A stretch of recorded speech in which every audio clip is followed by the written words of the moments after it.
నెల్లూరులో తన ఓటు హక్కు వినియోగించుకుంటుండగా ఈవీఎం మొరాయిస్తున్నట్లుగా మనకు తెలుస్తోంది. ప్రస్తుతం చూస్తున్నాం అనిల్ కుమార్ యాదవ్ తన ఓటు హక్కు వినియోగించుకుంటున్న దృశ్యం నెల్లూరులో. అయితే ఈవీఎం మొరాయించినట్టు తెలుస్తుంది, అధికారులు దాన్ని సెట్ చేస్తున్నారు. సో ఇలా ఇప్పుడు ఒక హాఫ్ అన్ అవర్ అవుతుంది పోలింగ్ ప్రారంభమై. అక్కడక్కడ ఈవీఎంలో మొరాయించడం అనేది మనం సహజంగానే ప్రతి ఎన్నికల్లోనూ చూస్తుంటాం. మళ్ళీ వెంటనే రెక్టిఫై చేసేస్తూ ఉంటారు అధికారులు. ప్రస్తుతం నెల్లూరు నుంచి మనం విజువల్స్ చూస్తున్నాం. నెల్లూరు రూరల్ పోలింగ్ కేంద్రంలో అనిల్ కుమార్ యాదవ్ తన ఓటు హక్కు వినియోగించుకుంటుండగా ఈవీఎం మొరాయించినట్లుగా తెలుస్తోంది. సో వెంటనే అధికారులు దాన్ని రెక్టిఫై చేసే ప్రయత్నం మనం చూస్తున్నాం. సో ప్రతి ఎన్నికల్లోనూ అక్కడక్కడ ఈ మొరాయింపు అనేది కూడా టెక్నికల్గా సహజం. అయితే ఇంకా పోలింగ్ కేంద్రంలోనే అనిల్తో పాటు ఉన్నారు విజయసాయి రెడ్డి కూడా ఉన్నట్టుగా తెలుస్తోంది. ఇవి తొందరగా రెక్టిఫై అవుతూ ఉంటాయి కూడా.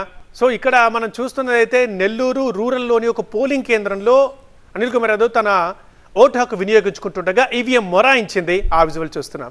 రైట్ సైడ్ బాక్స్లో ఇద్దరు వృద్ధులు మనకు కనిపిస్తున్నారు. తమ ఓటు హక్కు వినియోగించుకోవడానికి వచ్చి అక్కడ స్థానిక సిబ్బందిని సమాచారం అడుగుతున్నారు. సో దాదాపు వృద్ధులు, పెద్దవాళ్ళు, అభ్యర్థులు, నాయకులు, సెలబ్రిటీలు అందరూ ఎర్లీ అవర్స్లోనే ఎండ గట్టిగా కొట్టక ముందే 10-11 గంటల్లోపే ఓటు హక్కు వినియోగించుకుంటామని వాళ్ళు వస్తున్నారు. తద్వారా ఒక మెసేజ్ కూడా ఇస్తున్నారు మిగతా ప్రజలందరికీ. అండ్ ఫస్ట్ సైడ్ బాక్స్లో మనం చూస్తున్నాం నెల్లూరు రూరల్లోని కొండాయపాలెంలోని పోలింగ్ కేంద్రంలో ఈవీఎం మొరాయించడం. అండ్ రైట్ సైడ్ వృద్ధులు అందరూ వచ్చి ఓటు హక్కు వినియోగించుకుంటున్నారు కూడా.